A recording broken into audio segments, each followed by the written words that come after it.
Assalamualaikum warahmatullahi wabarakatuh. Nama saya Srianti dengan NIM 18650010 kelas A. Baik, untuk kesempatan kali ini saya akan mereview materi tentang phase pemrograman dengan mata kuliah manajemen proyek. Yang pertama ada pendahuluan. Program adalah merupakan bagian penting yang paling mudah, itulah yang kita sangat kenal sebagai tipe-tipe teknik.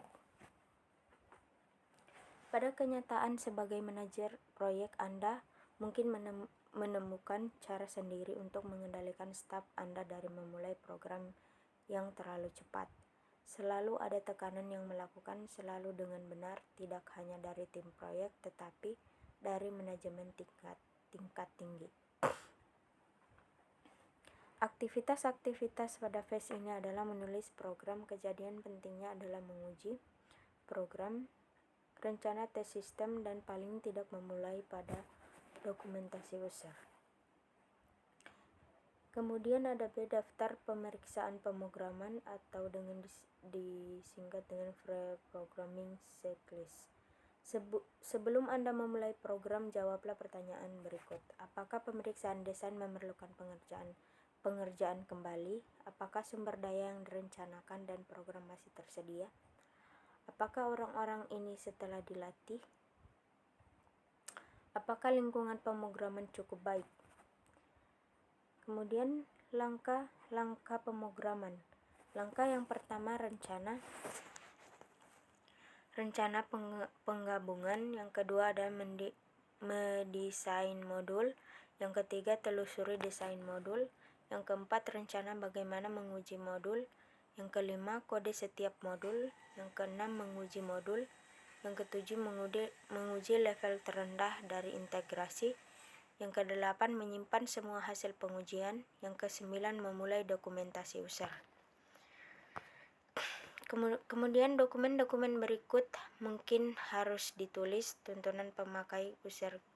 Dokumen ini dapat ditulis pemrogramer, menulis teknis, atau bahkan user sendiri. Tampilkan kembali FS yang memulai bagian dari rinci mengenai menu, layar, form, dan user interface lainnya.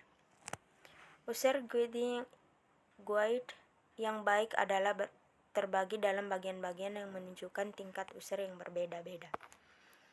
Tuntunan pemeliharaan. Bagaimana Anda menemukan programmer untuk merinci dokumen dari program mereka untuk memelihara berikut. Kebanyakan manajer proyek mengalami kesulitan dalam hal berikut. Programmer enggan melakukan dokumentasi sebelum program ditulis. Dan beruntunglah menemukan setelah semua selesai dikerjakan.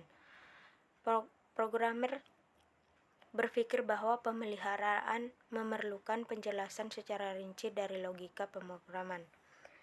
Sangat membosankan untuk menulisnya dan sebenarnya tidak perlu. Maintenance guide akan berisi spesifikasi desain, listing program, dan menjelaskan bagaimana semua disesuai, bagaimana mengubah pendekatan, dan bagaimana menghubungkan dan menguji semuanya. Tuntunan operator atau tuntunan manajer sistem sama seperti user guide untuk orang-orang yang menghidupkan sistem di pagi hari, mematikannya, melakukan backup, menangani permasalahan utama, melakukan perhitungan, dan sebagainya. Dokumentasi yang disediakan oleh perusahaan hardware dan sistem software mungkin cukup hanya prosedur untuk software tertentu yang harus ditulis ulang. Kemudian dokumentasi pelatihan. Jika Anda akan memberikan kursus bagaimana menggunakan sistem, rencanakan apakah materi pelatihan dan diperlukan. User guide yang baik harusnya menambahkan hal ini. Peralatan program. Berikut produk software yang membantu programmer untuk melakukan pekerjaan dengan lebih baik. Software ini disebut dengan CAS, Computer Aided Software Engineering, karena membantu proses pemrograman secara otomatis. Kemudian bahasa pemrograman. Bahasa pemrograman dan kompiler adalah alat sangat penting. Jika bahasa pemrograman itu sederhana, dan sesuai dengan aplikasinya, programmer akan dapat mempelajarinya dengan cepat, digunakan jenis yang diperlukan secara tepat, dan dilakukan programming tanpa canggung. Komputer harus cepat dan jelas dalam menuliskan pesan kesalahan. Language Sensitive Editor (LSE) menyediakan template untuk setiap pernyataan dalam bahasa pemrograman. Prediksi debugger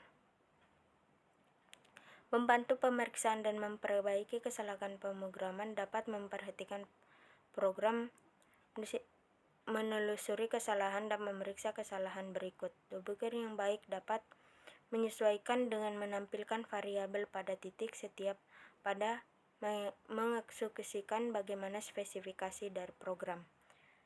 Code Management System (CMS). CMS adalah perpustakaan yang memiliki sendiri semua sumbernya, menerbitkan orang-orang yang melakukan update, dan memastikan tidak terjadi konflik jika dua orang mengupdate modul yang sama pada saat yang bersamaan. CMS menyimpan segala perubahan yang terjadi pada modul, sehingga segala perubahan pada modul dapat mudah dilihat.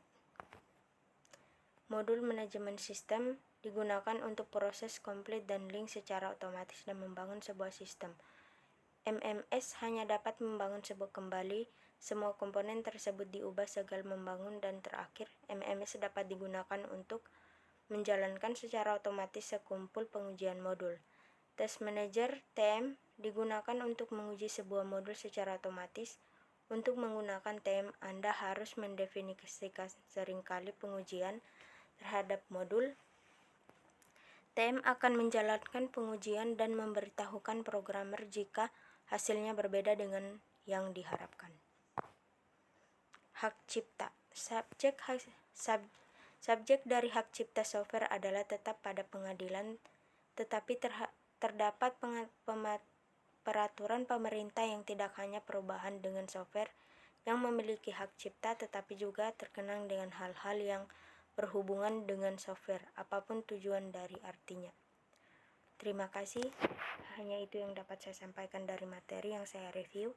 Mohon maaf jika banyak salah kata. Assalamualaikum warahmatullahi wabarakatuh. Terima kasih.